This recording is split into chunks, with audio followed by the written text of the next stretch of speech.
Bom dia, Niquele. Bom dia ao pessoal de casa. No quadro Na Prática de hoje, eu recebo a doutora Priscila Ferreira, que conversa com a gente sobre o tema do De Bem com Você de hoje. Bom dia, doutora. Bom dia a todos. Um prazer te ter aqui, viu? Prazer é meu. Para ilustrar o tema do quadro de hoje, o nosso estagiário Caio Félix foi o paciente referência do caso. Primeira pergunta, né? Para a gente iniciar o quadro hoje, o que é a disfunção temporomandibular? A disfunção temporomandibular é uma disfunção na articulação que interliga a região da maxila e da mandíbula. Então, é a única articulação móvel que faz o processo de abertura e fechamento da boca. Perfeito. E a fisioterapia atua também nesses casos, Com né? Com certeza. Como que é o tratamento? Então, depende muito do caso clínico do paciente, tá? Primeiro, a gente faz uma avaliação. Por quê? Tem 3 tipos de disfunção temporomandibular, que é a muscular, que é geralmente decorrida do processo de bruxismo, de apertamento dos dentes. Tem a articular, que é bem na articulação, que pode ser desenvolvida ao desgaste articular ou processo de artrite. Então, tem vários tipos de patologias que podem interferir no processo de tratamento do paciente. Então, primeiro, sempre a gente tem que fazer um processo de avaliação. E quando procurar esse especialista, né, doutora? Muita gente pode ter essa dúvida. Eu aperto os dentes quando eu durmo, acordo com essa região muito travada, né? Sim. Como fazer diante desses casos? Primeiramente, marcar com o especialista. Por quê?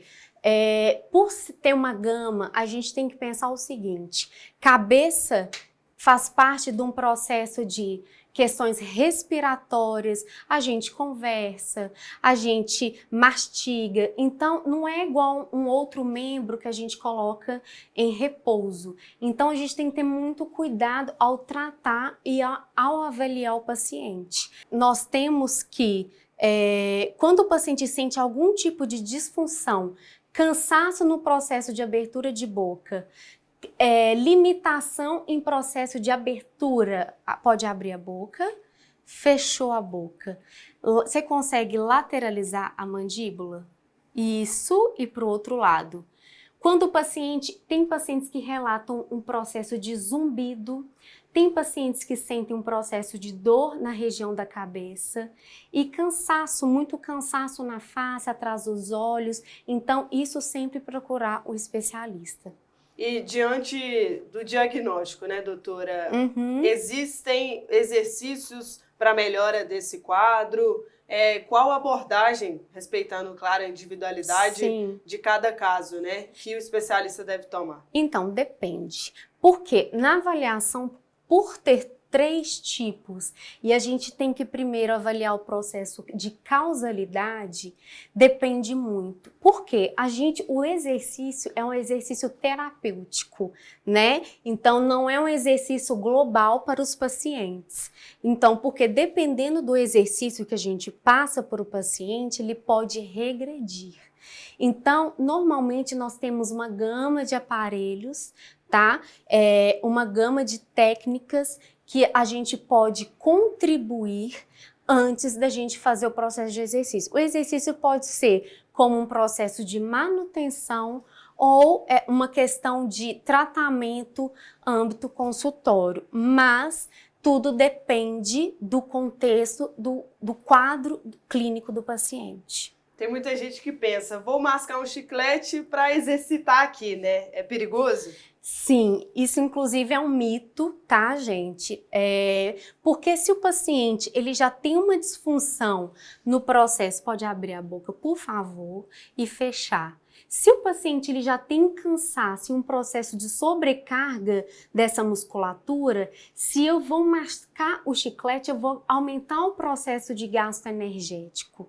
Então, o que vai acontecer? Eu vou piorar a situação do paciente. E a longo prazo, sem tratamento, quais os perigos, né, disso, de não tratar esse diagnóstico? Então, geralmente os pacientes, eles podem desenvolver um quadro, uma regressão do quadro articular, pode desenvolver um quadro de trofismo muscular, que é um travamento que o paciente ele não consegue abrir a boca.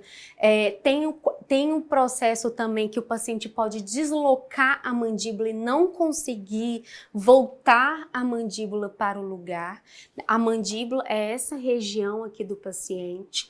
Então, teoricamente, os pacientes eles começam a ter um processo de sintomatologia maior do que no início. Então, fica uma coisa crônica, né? Porque o agudo é muito difícil, na verdade, o paciente procurar a gente quando ele está no processo de até 24 horas, que a gente fala que é a fase aguda. Mas mesmo nos sintomas crônicos, a gente espera que o paciente ele venha no início dos sintomas para não ter esse processo de regressão.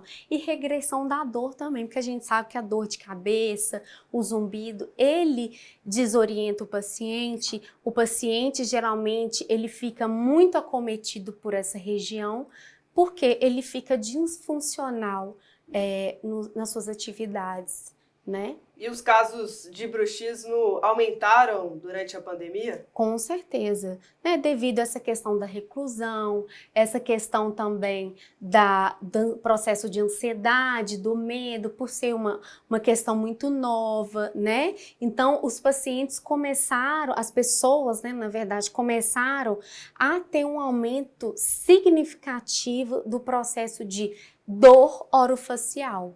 Então, a gente teve que fazer um trabalho de conscientização junto com atendimento psicológico, né?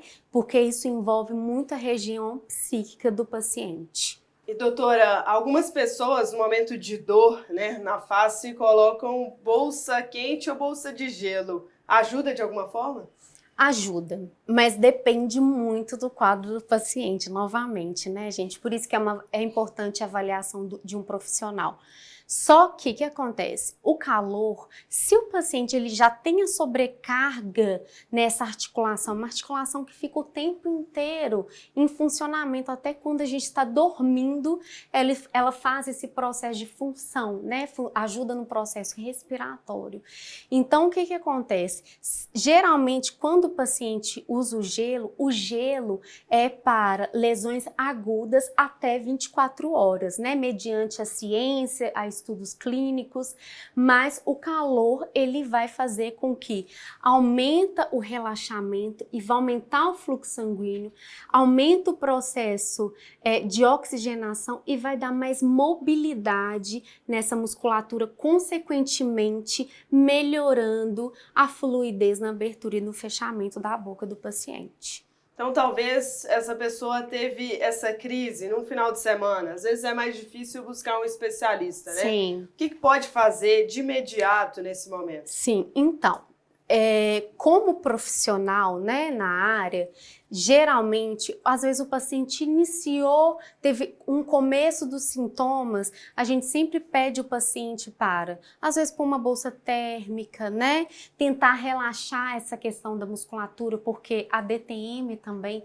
tem um fator de estresse muito importante, então tem um fator psíquico muito importante, então, ir procurar um especialista, dependendo dos pacientes, a gente pede até para procurar um hospital, dependendo do quadro clínico do paciente. Perfeito, doutora. Muito obrigada. Eu que agradeço. Pelas suas explicações, né? Obrigada também ao nosso paciente aqui Sim, hoje, né? O Caio. Com certeza. Um abraço, pessoal de casa, e até a próxima.